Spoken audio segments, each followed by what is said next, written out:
Hallo, hallo, meine Lieben, guten Montag, gute Woche.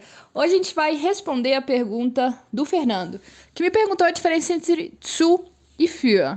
A coisa interessante é que se você perguntar para um nativo qual a diferença entre zu e für, ele nem vai entender a sua pergunta.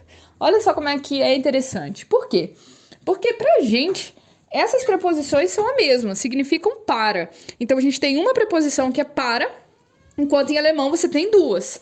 Mas para os alemães, elas são completamente diferentes. Elas não são concorrentes. Elas não encaixam nos mesmos buracos. E é por isso que ele falaria: ué, por que você está querendo saber isso? Uma é completamente diferente da outra.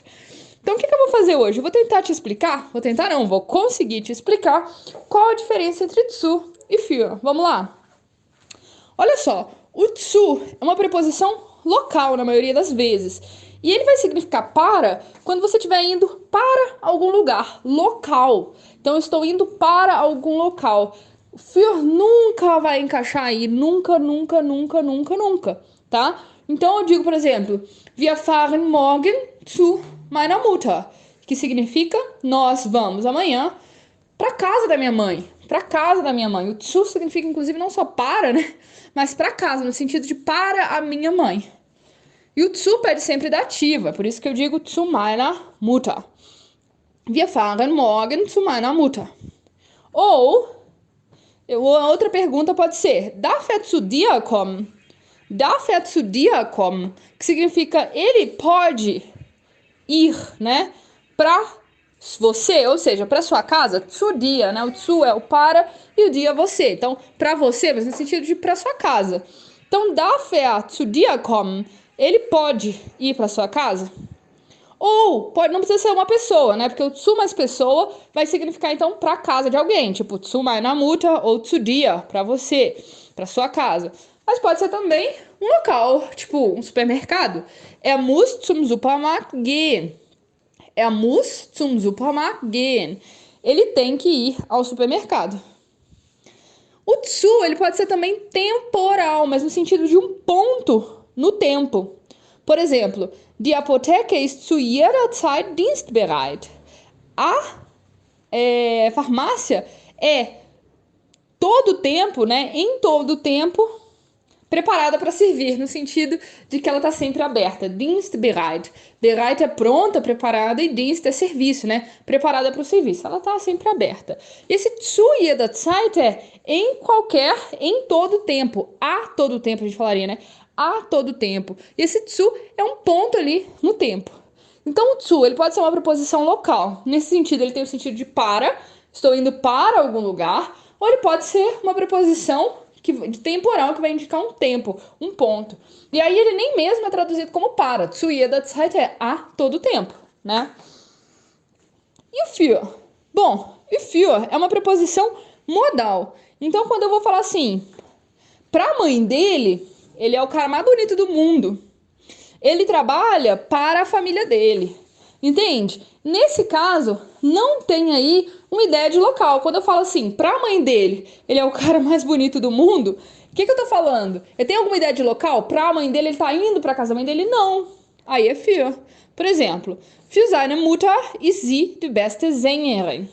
Pra mãe dele, ela é a melhor cantora. Então, pra mãe dele, sei lá quem é ele, na nossa frase não tem für seine Mutter, pode ser pra mãe do namorado dele, dela, sei lá. Então, pra mãe dele, ela é a melhor cantora. Für seine Mutter ist sie die beste Sängerin.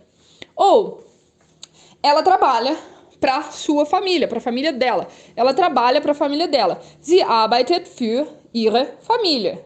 Ela trabalha para a família dela. Sie arbeitet für ihre Familie. Também aqui não tem nada de local, né? Ela trabalha para a família dela, como ela podia trabalhar para o chefe dela, ela podia trabalhar para os vizinhos, etc. Além disso, também num sentido aí de modo, né? Eu posso falar de valor. Quanto custou um carro? Por exemplo, er hat das Auto für 5.000 Euro bekommen. Er hat das Auto für 5.000 Euro bekommen. Er hat das Auto für 5.000 Euro bekommen. Então, ele comprou, ele recebeu, digamos assim, né? Bekommen significa receber. Mas aqui tá na ideia de comprar, né? Ele recebeu o carro por 5.000 euros. Ou seja, ele pagou 5.000 euros e recebeu o carro. Presta atenção que aqui a gente nem usa a preposição para 5.000 euros. Aqui é por. Então o für vai ter também essa ideia do por em alguns contextos. Como, por exemplo, quando a gente está falando de valor. Por quanto você comprou tal coisa? Por 5.000 euros, por 3.000 euros, por R$ 30, etc. Outra coisa que ele também vai ter o sentido de por é quando eu estou fazendo algo por alguém, ou seja, no lugar de alguém. Por exemplo, hat für mich unterschrieben. Hat für mich unterschrieben. Ele assinou, né? Unterschreiben significa assinar. Ele assinou por mim. Hat für mich unterschrieben. Então, no meu lugar. Que em português também seria por, não para, tá percebendo? Por isso que traduzir preposição nem sempre funciona. Ou eu poderia dizer, por exemplo, für den Sommer ist es zu kalt. Für den Sommer ist es zu kalt. Para o verão, tá frio demais. Ist es zu kalt, tá frio demais. Então, assim, tendo em vista que é verão, tá frio demais. Para o verão, aqui também a gente usaria o para, né? E o für também pode ser temporal. Quando ele for temporal, ele também vai significar por. E aqui eu tô falando de uma duração. Olha que legal. Arbeitete für 10 Jahre bei DHL. Ele trabalhou por 10 anos na companhia, né? Bei é na companhia, na firma, como fala isso, gente, em português? Na empresa. Então ele na empresa DHL. Por 10 anos. Então, o für como temporal vai ter a ideia de uma duração, por 10 anos. Totalmente diferente do zu, que tem uma ideia de ponto, né? Zu jeder Zeit, a todo momento. Você percebeu, então, que eles não são intercambiáveis, que zu e für são completamente diferentes. Zu, como local, vai ter sempre a ideia de para, de ir em direção a. Como temporal, o zu vai ser um ponto, a todo momento. Quando o für vai ser usado sempre como uma ideia modal, e aí em português ele vai poder ser traduzido tanto quanto para, quanto como por. Tanto como para, quanto como por, dependendo do contexto, dependendo aí como eu dei os exemplos. E como temporal, ele tem uma ideia de duração, e a tradução é por. Für 10 Jahre, por 10 anos. Acho que agora acabou a dúvida, hein? O que você acha? Então é isso, das ist alles für heute. Tschüss!